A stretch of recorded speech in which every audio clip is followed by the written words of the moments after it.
हरे कृष्णा। आज इस कार्यक्रम में आप सभी का हार्दिक स्वागत है। आज हमारे वक्ता हैं श्रीमान प्रिय गोविंद प्रभु जी। प्रभु जी अंतर्राष्ट्रीय कृष्ण भावनामृत संघ इस्कॉन के संस्थापक आचार्य कृष्ण कृपा मूर्ति अभय चरणारविंद भक्ति वेदांत स्वामी श्रील प्रभुपाद के प्रिय शिष्य परम पूज्य राधानाथ स्वामी महाराज के दीक्षा प्राप्त शिष्य हैं। प्रभु जी सन 2007 में इस्कॉन के संपर्क में आए व सन 2013 में कृष्ण भावनामृत के प्रचार प्रसार हेतु उन्होंने ब्रह्मचर्य आश्रम स्वीकार किया। प्रभु जी अपने स्कूल के दिनों में एक अत्यंत ही मेधावी छात्र रहे हैं, जिन्होंने हाई स्कूल के गणित में 100% अंक प्राप्त किए तथा प्रभु जी ने army institute of technology Pune से कंप्यूटर में इंजीनियरिंग अर्थात बी की डिग्री प्राप्त की है।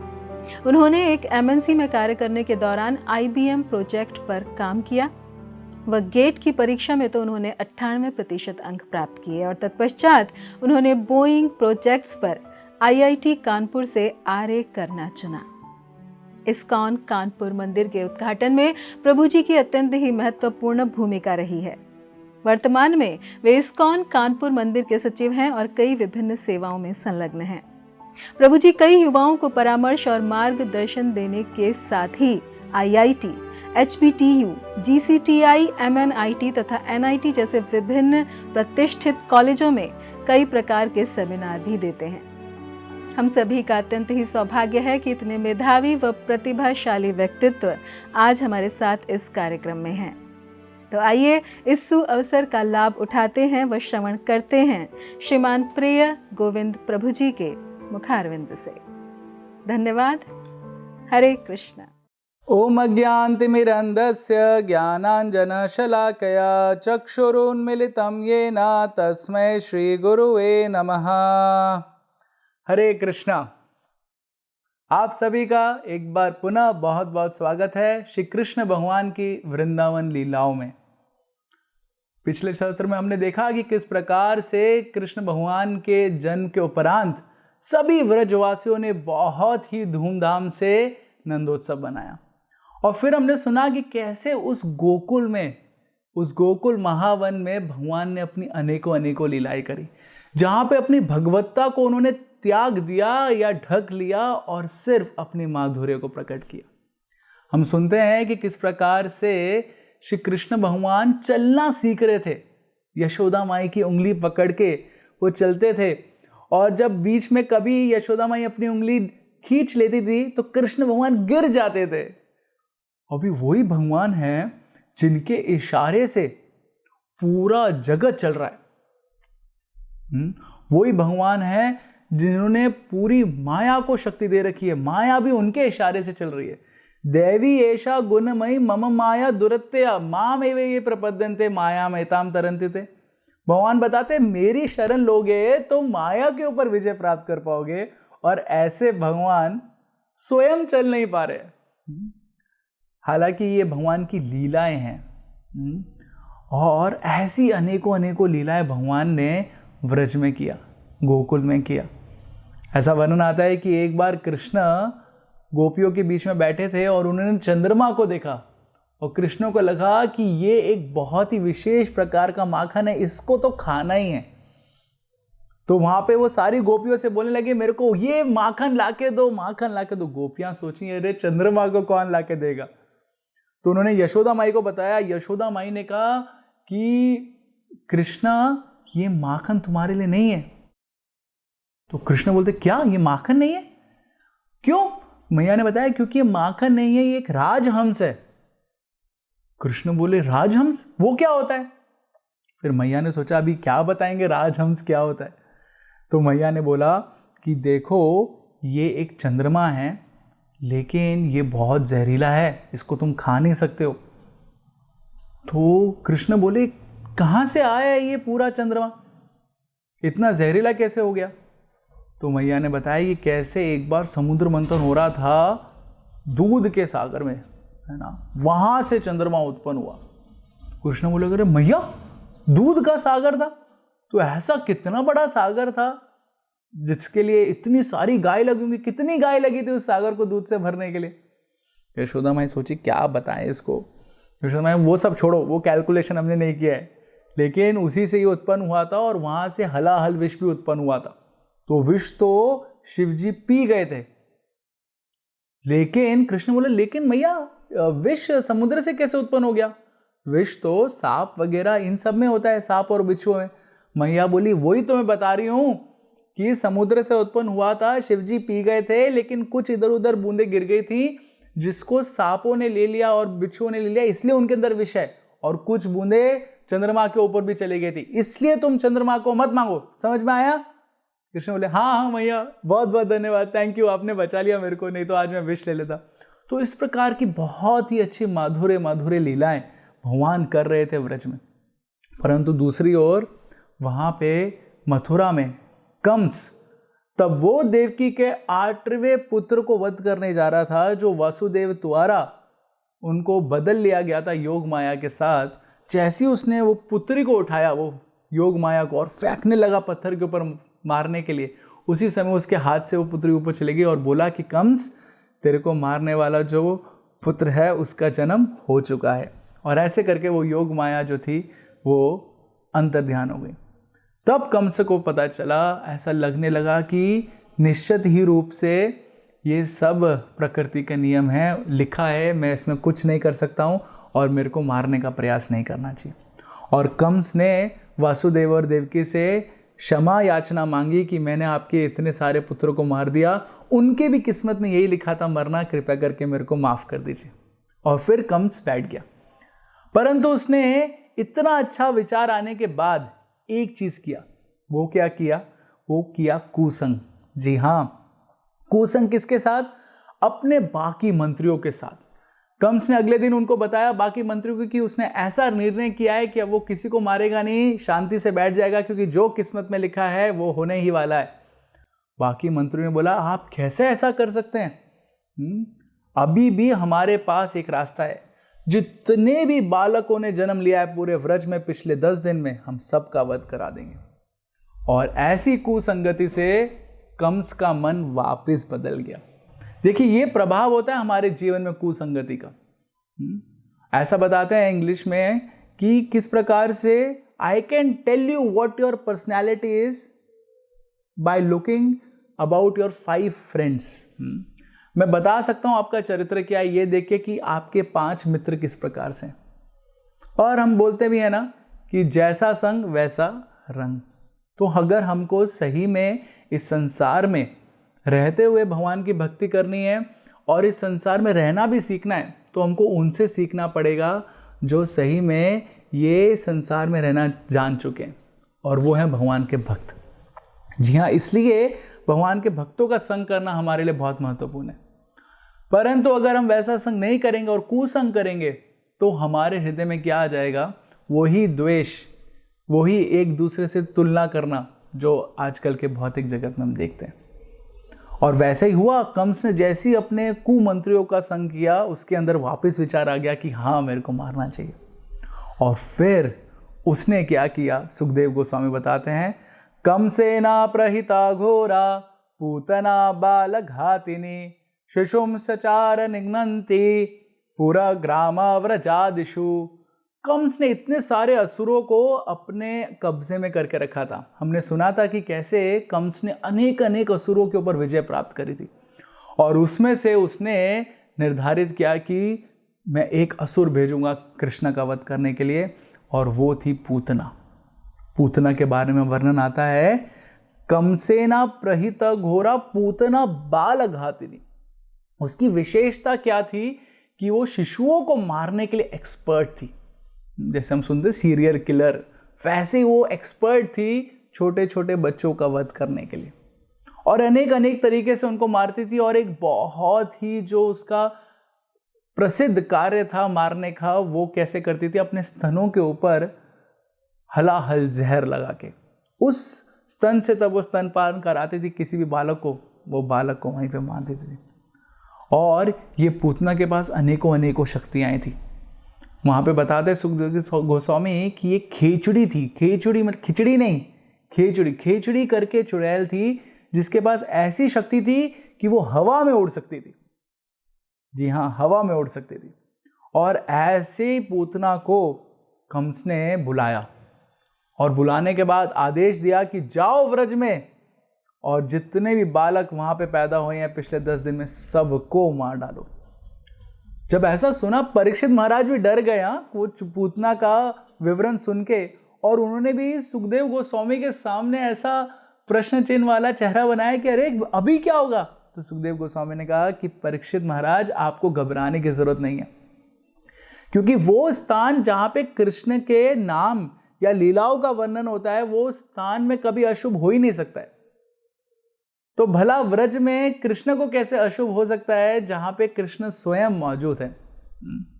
तो ऐसे करके सुखदेव गोस्वामी ने दिलासा दिया परीक्षित महाराज को, और फिर वो बताना शुरू किया कि किस प्रकार से पूतना हवा के मार्ग से जा रही थी व्रज के अंदर, लेकिन जैसी व्रज के अंदर प्रवेश करने लगी उसी समय पूतना ने अपना पूरा रूप बदल लिया।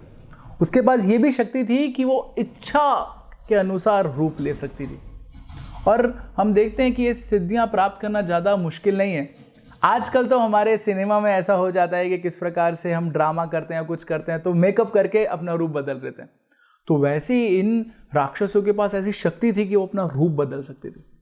और उसने एक रूप लिया एक सुंदर स्त्री का, और उस स्त्री का वर्णन आता है कि कितनी वो सुंदर लग रही थी, ऐसी लग रही थी कि मानो इस लोक की तो है ही नहीं, वो स्वर्ग लोक से स्वयं आई है। और वर्णन आ रहा है कि देखने के लिए जो गोपा थे वो गोपा देख के लग रहे थे कि इतनी सुंदर स्त्री हमने आज तक कभी व्रज में नहीं देखी। उसके चलने का भाव, उसके आभूषण, उसके केश, उसके जो सुंदर कपड़े थे वो सब ऐसे लग रहे थे कि इतनी ज्यादा पतिव्रता है, मान लो लक्ष्मी जी स्वयं आई हैं कृष्ण का दर्शन करने के लिए। और ऐसे वो पूतना व्रज में प्रवेश करी। अभी जैसे ही वो व्रज में प्रवेश करी वो जाने लगी नंद बाबा और यशोदा माई के घर में। अभी नंद बाबा कहाँ थे उस समय? तो ऐसा बताते हैं कि जब कृष्ण का जन्म हुआ तो इतना ज़्यादा धनाढ़ हो गया था पूरा व्रज, सब कुछ बहुत ही ज़्यादा मात्रा में वहाँ पे उत्पन्न हो रहा था। तो नंद बाबा ने सोचा कि इतनी खुशी की लहर दौड़ रही है, क्यों ना कुछ जो टैक्स है मैं राजा को भी देके आ जाऊँ मथुरा में। जी हाँ, देखिए ऐसा होता है एक भक्त का हृदय, वो सिर्फ और सिर्फ अपने ही स्वार्थ के बारे में नहीं सोचता है। तो वैसे ही जो नंद बाबा थे उन्होंने निर्णय किया कि हमारे घर में सारी जगह इतना सारा सब कुछ सामान उत्पन्न हुआ है, हम इन सबको लेके जाते हैं और जो राजा है उसको थोड़ा टैक्स दे के आते हैं। और इसलिए नंद बाबा अनेक अनेक गोपाओं के साथ गए थे मथुरा। मथुरा में जाके उन्होंने कंस को ये जो सारा कुछ टैक्स था वो सबमिट किया। और फिर उसके पश्चात वासुदेव को जब पता चला कि नंद बाबा आए हैं तो वासुदेव को पता था कि किस प्रकार से उन्होंने कृष्ण को रखा है नंद बाबा और यशोदा माई के पास, लेकिन वो बताना नहीं चाहते थे। और उनके दूसरे पुत्र भी रोहिणी जी के पास, बलराम जी। तो वासुदेव गए और नंद बाबा को बाहर बुलाया, मथुरा के बाहर, और उनसे चर्चा करने लगे। क्या चर्चा करने लगे? उन्होंने बताया कि किस प्रकार से हम बहुत कुशल मंगल है देवकी और वासुदेव, लेकिन आपके राज्य में कुछ ना कुछ अशुभ होने वाला है, तो कृपया करके आप तुरंत व्रज की ओर प्रस्थान करें। तो तब ऐसा नंद महाराज ने सुना। नंद महाराज वापस आने वाले थे, परंतु उसी के बीच में क्या हुआ, ये पूतना का प्रवेश हुआ व्रज में। और पूतना गई सीधा नंद बाबा और यशोदा माई के घर पे, जहां पे यशोदा माई, बाकी गोपियां और रोहिणी थी। और उस समय जब उन्होंने देखा ये पूतना को जो इतनी सुंदर लग रही थी, तो उनको लगा कि इससे सुंदर स्त्री और कोई हो ही नहीं सकती है हमारे पुत्र को आशीर्वाद देने के लिए। और उन्होंने बिल्कुल भी उसको रोका नहीं, उसका परिचय नहीं लिया, उसको घर के अंदर आने दिया। और जैसे ही वो घर के अंदर आई उसने कृष्ण को उठाया। तो ऐसा बताते हैं कि पूतना को लग रहा था कि मैं कृष्ण का वध कर दूंगी, लेकिन उसको ये नहीं पता था कि जिस सांप को वो रस्सी समझ के उठा रही है वही सांप उसका वध करने वाला है। जी हाँ, भला भगवान का वध कौन कर सकता है? लेकिन पूतना को ऐसा लगा कि मैं भगवान को भी परास्त कर दूंगी और भगवान का वध कर दूंगी, और उसने भगवान को उठाया। जब पूतना भगवान को उठाने जा रही थी उस समय भगवान ने क्या किया, अपनी आंखों को जोर से बंद कर लिया। अभी आचार्यगण बताते हैं कि कृष्ण ने अपनी आंखों को क्यों बंद कर लिया? अरे खोल के देखना चाहिए था। तो अनेकों अनेकों कारण हैं, उसमें से कुछ कारण इस प्रकार से हैं। वो बताने लगे कृष्ण भगवान कि अरे तब मैं राम अवतार में पैदा हुआ था, तब भी मैंने जो पहला असुर मारा था वो स्त्री थी। अभी वापिस मेरे को कृष्ण अवतार में पहले असुर का वध करना, वो स्त्री है, मैं ये नहीं देख सकता हूँ, इसलिए उन्होंने आंखें बंद कर दी थी। दूसरा कारण बताते हैं कि भगवान कृष्ण जो हैं वो अपाप विद्धम है, मतलब स्वयं के ऊपर कोई पाप नहीं है और भगवान के समक्ष कोई पाप रह भी नहीं सकता है, पापी भी नहीं रह सकता है। तो भगवान ने सोचा कि ये पूतना आ रही है, अगर मैं इसको देख लूंगा तो ये शुद्ध हो जाएगी, और फिर शुद्ध हो जाएगी तो फिर ये अपना कार्य नहीं कर पाएगी, है ना। तो इसलिए भगवान ने आंखें अपनी बहुत जोर से बंद कर ली।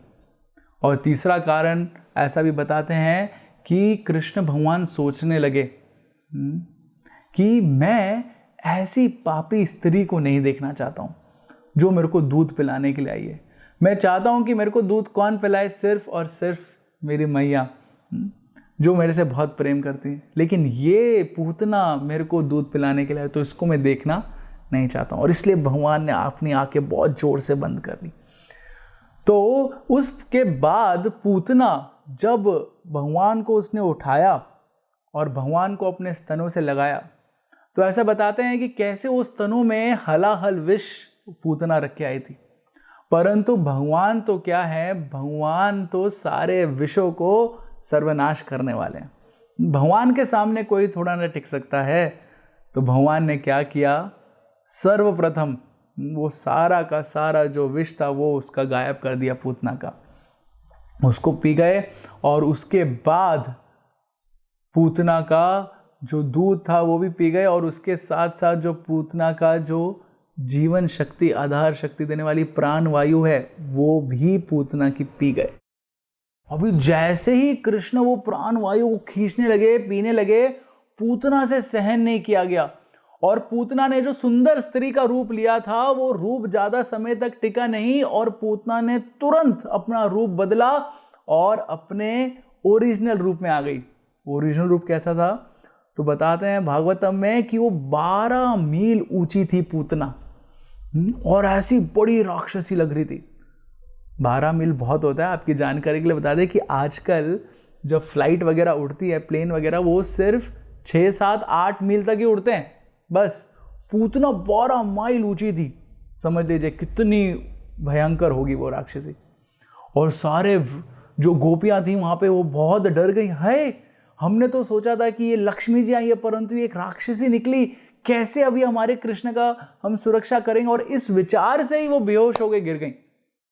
और पूतना इतनी विशाल, और कृष्ण पूतना के स्तनों का पान कर रहे थे। वहां पे वर्णन आता है कि कृष्ण ने अपने रूप को इतना सा भी नहीं बदला। पिछले अवतारों में हम देखते हैं कि किस प्रकार जब भगवान आते हैं हिरण्यकश्यप का वध करने के लिए, तो नरसिंह देव के अवतार में आते हैं पूरा एकदम, है ना, सब आर्मर वार्मर लेके। वैसे ही वरा अवतार में आते हैं हिरण्याक्ष का वध करने के लिए। तो अलग अलग अवतार लेते हैं और भगवान सुदर्शन चक्र, शंख चक्र, गदा पद्मा इत्यादि हथियार वगैरह कुछ लेके आते हैं जिससे वध करते असुरों का। लेकिन यहाँ पे क्योंकि कृष्ण भगवान व्रज में लीलाएं कर रहे थे, तो भगवान ने अपना रूप बिल्कुल नहीं बदला।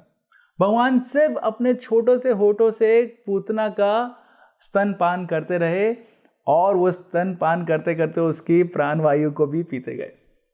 और जैसी पूतना विशाल हो गई, वो चलने लगी, भगवान के छोटे छोटे पैर, वो भगवान उस पैरों से पूतना को मारने लगे। तो अभी देखिए यहाँ पे बहुत सारे आचार्य हमको एक बहुत ही गुह्यम रहस्य बताते हैं। वो ये बताते हैं कि कैसे पूतना इतनी सौभाग्यशाली थी। अरे सौभाग्यशाली कैसे? वहां पे तो वो मर रही है, उसकी मृत्यु होने वाली है, सौभाग्यशाली किस प्रकार से?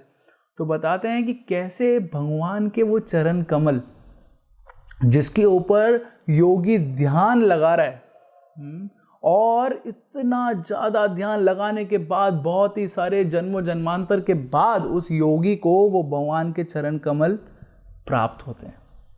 परंतु वो चरण कमल अभी पूतना के पास है, पूतना की गोद में है, और भगवान उन चरण कमलों को पूतना के ऊपर मार रहे हैं। तो भला कितनी सौभाग्यशाली है पूतना। ऐसे ही वर्णन आता है बाद में भी, जब कृष्ण भगवान ने कालिया का वध किया था तो कालिया की नाग पत्नी जो थी, उनकी जो पत्नियां थी, वो वर्णन करती हैं, कृष्ण हमारे कालिया कितने सौभाग्यशाली हैं, आपके चरण कमल उसके सिर के ऊपर पड़े जिन चरण कमलों को प्राप्त करने की बड़े बड़े योगी भी तपस्या कर रहे हैं। तो इसी प्रकार से वो बताते हैं कि कैसे इससे भगवान ने एक निर्देशित किया कि कैसे वो पूतना को बहुत बड़ी कृपा देने वाले। वो कृपा क्या थी? तो वर्णन आता है कि कैसे भगवान ने जब पूतना के प्राण को पूरा खींच लिया और पूतना की पूरी प्राणवायु खत्म हो गई और पूतना मर गई, तो पूतना जाके गिरी कहाँ पे? उस बागान पे गिरी जो कंस का निजी बागान था, जहाँ पे कंस ने बहुत अपने अपने सुंदर सुंदर पेड़ पौधे इत्यादि लगा रखे थे, और वहाँ पे जाके पूतना गिरी 12 मील ऊपर ऊंची। और वहाँ पे ऐसा बताते हैं कि पूतना ने किसी भी व्रजवासी के घर पे नहीं गिरी, किसी भी व्रजवासी को ऊपर नहीं गिरी, सिर्फ और सिर्फ उस स्थान पे गिरी जहाँ पे कंस का निजी बागान था। और जब गोपियों ने देखा कि पूतना वहाँ पे गिरी है, सब भागती भागती गई, और वर्णन आता है कि पूतना इतनी विशालकाय लग रही थी, उसके दांत ऐसे लग रहे थे मानो गुफा के गेट है बड़े बड़े, वो बड़े बड़े पहाड़ है, और नाक उसकी लग रही थी कि मान लो गुफा के अंदर जाने का रास्ता है। और ऐसा बताते हैं कि उसके जो छाती थी वो इतनी विशालकाय थी, उसकी जो आंखें थी वो अंदर को जा चुकी थी, ऐसा लग रहा था बड़े बड़े तालाब हैं। और उसके ऊपर गोपियों ने देखा कि कृष्ण भगवान छोटे से अपने छोटे से हाथों के साथ वहाँ बैठे। तुरंत उन्होंने कृष्ण को वहाँ से प्राप्त किया। परंतु आचार्यगण बताते हैं ये पूतना का क्या दर्श हुआ? तो पूतना को भगवान ने ऐसी गति प्राप्त कराई जो सुन के बड़े बड़े लोग भी ये सोचने लगे भक्त कि कितने दयालु हैं हमारे भगवान श्री कृष्ण। ऐसा वर्णन आता है 3 स्कंद में, अहो बकीयम स्तन कालकूटम जीगाम सयापायदपि असाध्वी लेबे गतिम धात्रिम उचितम ततो अन्यम कम वा दयालुम शरणम व्रजेमा। जी हाँ, ऐसा वर्णन आता है कि कैसे वो पूतना जो भगवान को मारने के लिए आई थी, भगवान ने देखा कि उसका भाव क्या है, उसका भाव तो बहुत बेकार था, परंतु भगवान ने क्या किया, वो भाव को अलग कर दिया और देखा कि उसका जो भारी रूप है वो कैसा है, वो माँ का रूप है और वो मेरे को दूध पिलाने आई थी। तो भगवान ने उसके रूप को देखा और भाव को अनदेखा कर दिया, और उसका रूप था भगवान को माँ के रूप में दूध पिलाने का। इसलिए जब उसका वध किया तो बाकी असुरों को भगवान जो है वो ब्रह्म ज्योति में मुक्ति देते हैं, लेकिन पूतना को विशेष स्थान दिया, और वो स्थान था अपने ही धात्री बनाने का। धात्री मतलब यशोदा माई को जो अनेक अनेक प्रकार से गोपियां उनको सहयोग करती हैं कृष्ण की सेवा में, वैसे ही एक गोपी बना दिया। तो देखिए भगवान कितने दयालु हैं। वो पूतना जो मारने के भाव से आई थी, भगवान ने उसको देख के अनदेखा कर दिया और पूतना का रूप ले लिया। हालांकि भगवान बताते ये यथामाम प्रबंधते, जिस भाव से तुम मेरे पास आओगे मैं आपके साथ उसी भाव से आदान प्रदान करूंगा, लेकिन इस जगह भगवान ने उससे भी ज्यादा दयालु हो गए और पूतना का भाव को अनदेखा करके उनके रूप को इतना ज्यादा भगवान ने देखा कि ये मेरे को माँ के प्रकार से दूध पिलाने के लिए आई है। तो कितने दयालु हैं भगवान। तो ऐसे भगवान की शरण में तब हम जाएंगे, भले ही हमारे हृदय में बहुत काम क्रोध लोभ है, लेकिन जब हम भगवान को सेवा करेंगे और भगवान की सेवा करने की इच्छा प्रकट करते हुए धीरे धीरे भगवान के सेवा में नियुक्त होंगे, तो भगवान भी हमारे ऊपर ये कृपा कर सकते हैं। जी हाँ, और बड़े बड़े भक्त लोग भी इसी एक श्लोक के ऊपर भगवान का इतना गुणगान करते हैं कि भगवान की देखो क्या करुणा है। और इसलिए सुखदेव गोस्वामी ने भागवतम में बताया कि ये पूतना के वध के बारे में जो सुनेगा उसको क्या लाभ प्राप्त होगा। तो बताते हैं, या एतत् पूतना मोक्षम कृष्णस्य अर्बक अद्भुतम शृण्याक श्रद्धया मर्त्यो गोविंदे लभते रतिम। जी हाँ, वो बताते हैं कि ये जो पूतना के मोक्ष की जो कथा है, जो भी व्यक्ति सुनेगा, कृष्णस्य अर्बकम अद्भुतम, जो कृष्ण को बाल्य रूप में अद्भुत जो बाल्य लीलाएं करी, भगवान ने किस तरीके से बिना विस्तार के ही पूतना का वध कर दिया। शून्याक श्रद्धया मृत्यु, जो इसको श्रद्धा पूर्वक ध्यान पूर्वक सुनेगा भक्तिमय भाव के साथ, उसको क्या होगा, गोविंद लभते रति, वो भी भगवान को बहुत ही जल्दी से प्राप्त कर सकता है। तो ये है पूतना की पूरी कथा। पूतना किसको दर्शाती है? तो पूतना दर्शाती है, हमारे आचार्य बताते हैं, एक ढोंगी गुरु को, जिनके अंदर भाव नहीं होता है भगवान के प्रति और भक्ति नहीं होती है, लेकिन वो अपना रूप बना के आते हैं, कैसा, एक गुरु जैसा। तो ऐसे गुरुओं से हमको बहुत सावधान रहना चाहिए, ऐसे ढोंगी लोगों से हमको बहुत सावधान होना चाहिए और हमको उनकी शरण बिल्कुल नहीं लेनी चाहिए। तो इस प्रकार से अगर हम बच के रहेंगे और भगवान की ही शरण लेंगे, भगवान के कथनों का, भगवान के वचनों की शरण लेंगे, तो इन सारे ढोंगे गुरुओं को हम लोग अपने जीवन से मार पाएंगे और हटा पाएंगे और सही में भगवान का आश्रय ले पाएंगे। तो इसी के साथ हम लोग आज के इस प्रवचन को विराम देंगे और फिर आगे हम देखेंगे किस प्रकार से भगवान ने अनेकों लीलाएं करी, माखन चोरी की लीलाएं करी और किस प्रकार से अपने भक्तों को आनंद दिया व्रज धाम में, वृंदावन धाम में। बहुत बहुत धन्यवाद। हरे कृष्णा।